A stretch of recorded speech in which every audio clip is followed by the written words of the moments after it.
What's up, Average Dad fans? Welcome back to another video, and today I want to discuss Chinese ROM devices. Two main reasons. First one, you may be new to the Chinese phone game. You might be thinking of buying a device. I can tell you a really good place to buy one, but in all seriousness, you also might be one of the trolls in the comment section that spams, there's only one or two of you, you're annoying, that spams the comment saying Chinese devices are full of problems and bugs and issues. No, that's just called user error. Let's go.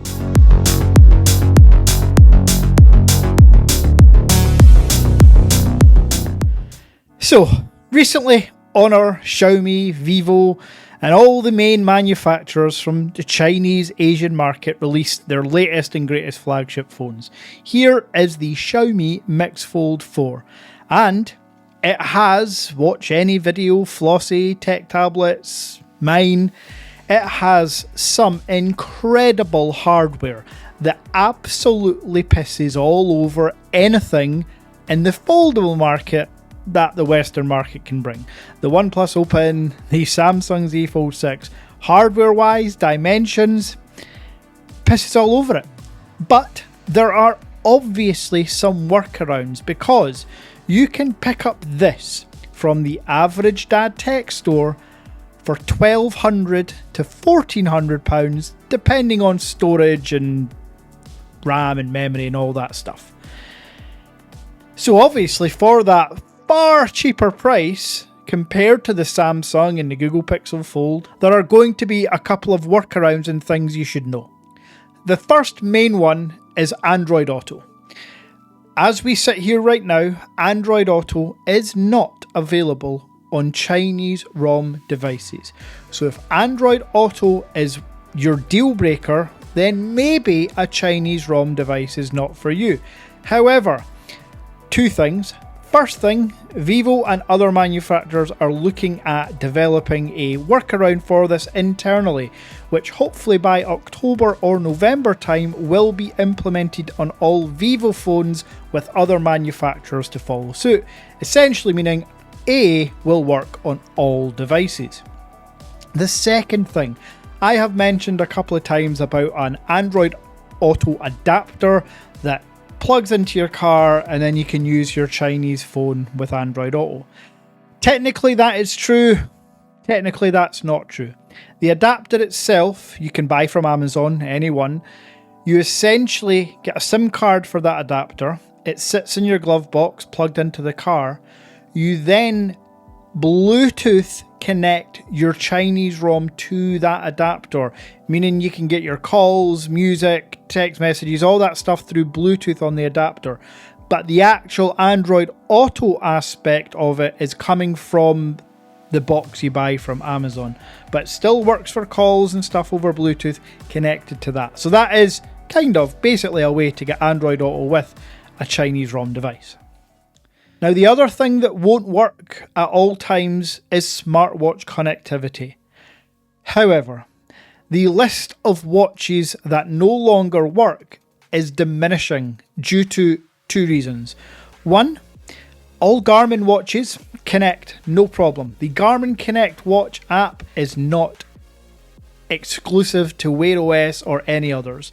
It's its own software which work on any device. So that's all Garmin watches.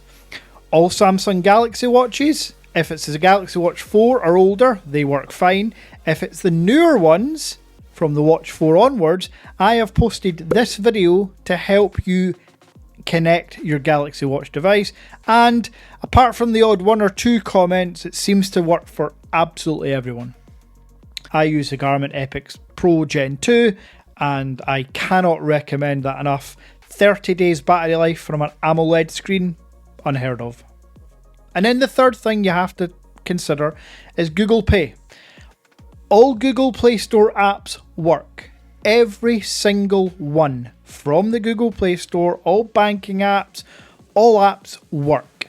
Google Pay works. However, for some banks, the security behind the scenes, the malware, the firmware, doesn't allow you to connect the card directly to Google Pay. So there's a very simple and free workaround depending on the plan you choose. Not a sponsor, by the way. Curve. The Curve app / Curve card is one place you can put all your cards. Even if you've not got a Chinese ROM device, I'd probably recommend doing this because it's super convenient. Add all your debit cards or credit cards. I think you can do up to 7. And they're all in one place, one app. That app then works with NFC. So all the cards, and it accepts all cards from Lloyds, Barclays, American Express, anything. So all the cards that are on there automatically now work with NFC, which means it basically works like Google Pay. So as long as you got the Curve app and your Lloyds card added to that, or your NatWest card added to that, you're going to be able to use this to pay for things using Tap. Simple. So to be clear, right now, I've talked about the things that need workarounds. Android Auto, Smartwatch connectivity, and Google Pay. But hopefully I've conveyed that these are not issues, these are not major workarounds, they just take a few minutes. Hence why I said at the start, fuckwad user error.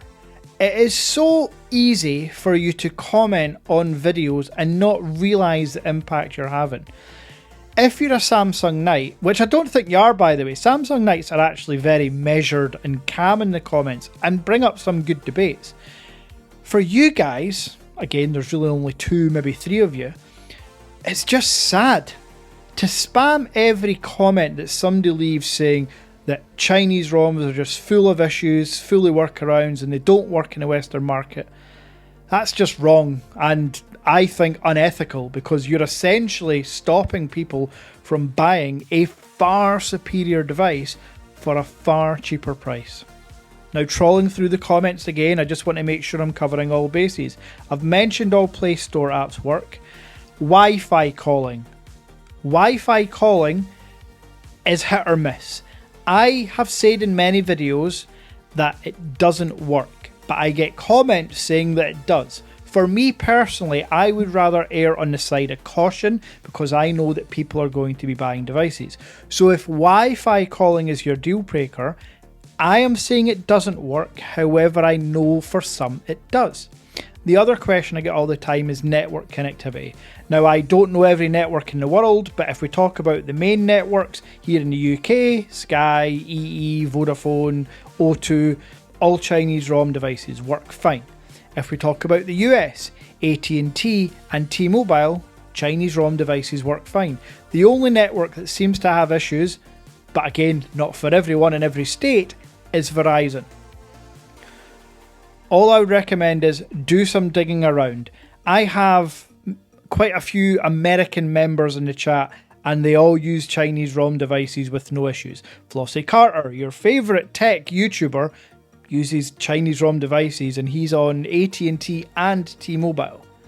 And then speaking of network connectivity and functionality, eSIM. I'm not sure what it's like in the States. I assume because iPhone only create ePhone devices that it's pretty damn good over there. Here in the UK, who I like to think we're a fairly advanced country, or we like to think we are anyway, we're only just bringing eSIM to certain networks. And eSIM does not work on Chinese ROM devices yet. However, that doesn't matter to us. If you're in the States and you've been used to using eSIM, then maybe that's a consideration for you. However, I know that all countries on the globe, you can request a physical SIM. Now, another couple of little small things that don't work. Google Maps works absolutely fine. You can put in your postcode, it will send you to wherever you want to go, no issues. What doesn't work is the Google Timeline location tracking. Some people have asked that, some people need that, it doesn't work. But Google Maps work, I want to emphasize that point. GPS, satellite navigation works.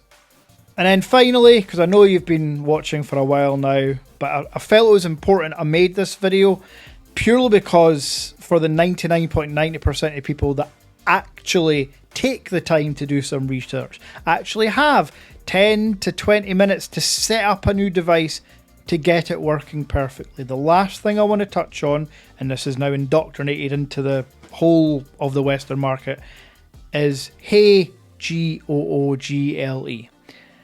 That word. If you long press the power button on any Chinese device, you're not going to get that voice assistant. However, if you download the Google widget, I think I can just say Google without the first word. If you download the Google search widget, with that comes a little microphone and a little lens. If you click on the microphone, that brings up the voice assistant. If you bring up the lens, it brings up Google Lens. And then it just works as normal. So no, it is not long pressing the power button. It is a case of unlocking your phone and tapping the microphone button. Some people, those nimrods, say that this is an issue, this is ridiculous. I say to you, get a life. It's pushing a button rather than, oh wait, pushing a fucking button. Anyway, that's it. That's the nuts and bolts of a Chinese ROM. With the Google Play Store now being implemented in all Chinese devices, other than Huawei, that's a whole different ballgame. There's really nothing as far as setup as well. I get a few comments saying, can you help me set up the device when it comes, when they've bought from Average Dad Tech Store?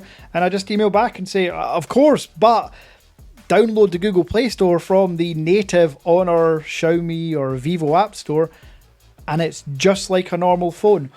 Of all the Chinese devices, I've got this, the V3, the X Fold 3 Pro, the 14, lots of Chinese devices in this studio. None of them have I gone into the battery settings to enable auto start or high performance battery mode. That used to be something I would do in all my setup videos, but now I just get notifications all the time. However, if you're not getting notifications, I highly recommend you go back to that setup video and look at battery settings and auto start menu. Now, it wouldn't be an Average Dad video if I didn't have something to sell, so if you're not interested in buying a new phone, switch away now. I have multiple phones for sale just now. Some I just want gone, hence the madly cheap price. I have the Mix Fold 4, which I know is going to sell like hotcakes, so it's not going to be an issue. But this is my review unit, and I have used it, so I always take a good bit of money off it. It's a 0.5 terabyte carbon fibre version, and I'm selling this for £1,200 in the UK. I will not ship this or America, but I will not ship this to the EU because customs for private sales absolutely kill me. If you're buying it new from the Average Dad Tech Store, that's fine. I cover customs because it's sealed, it's different regulations. For a private sale, it's a ball ache. Other phones that I have for sale, and I knew I would be stuck with this, the Honor V Flip. This is an £800 phone, the black 256GB. I mean, it costs £800, whether it's worth £800, I'd debate. I want rid of this, ideally today. So the first person to message me on Instagram and offer me £425, it's yours. To be clear, this is the brand new Honor V Flip. A fantastic flip device. I just hate flip phones. And then finally, a phone that I've had for a while now. I've never reviewed it and I've honestly never really used it. I'm just really sad and I love the way the ceramic looks. However, be aware this is the smoothest and slippiest phone you will ever own. This is the Xiaomi 14 Pro. 1 terabyte ceramic version. I believe you can pick it up for around £700 just now.